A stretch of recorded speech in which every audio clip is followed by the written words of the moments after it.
హరే కృష్ణ. ప్రియమైన భక్తులారా, శ్రీమద్ భగవద్గీతలోని శ్రీకృష్ణుడు బోధించిన 108 ఉపదేశాలను మీకు వివరించబోతున్నాను.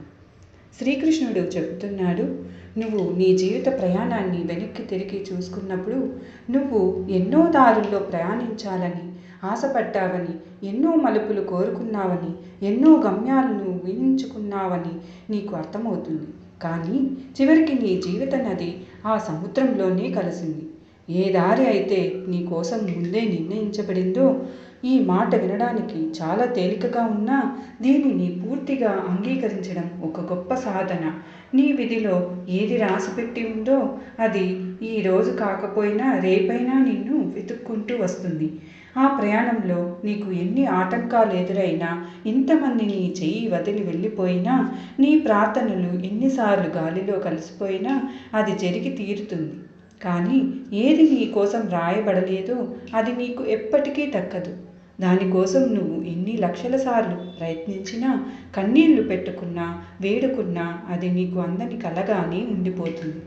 జీవితంలో గొప్ప ప్రశాంతత ఈ ఒక్క సత్యాన్ని అర్థం చేసుకోవడంలోనే ఉంది.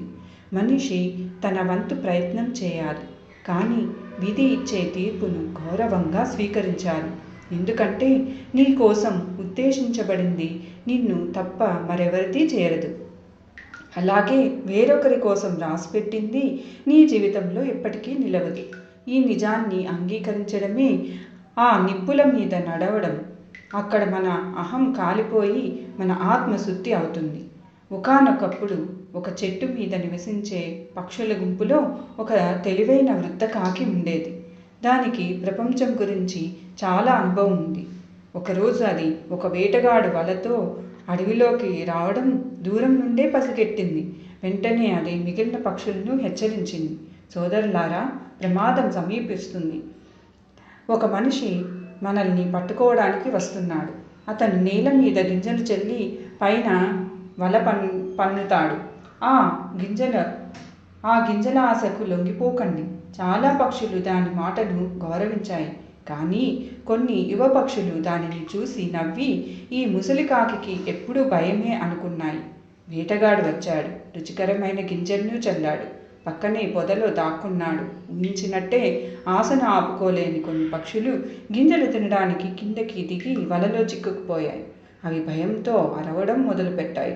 అప్పుడు ఆ తెలివైన కాకి వాటి దగ్గరికి వచ్చి, నేను చెప్పేది వింటే మీరందరూ బయటికి పడవచ్చు.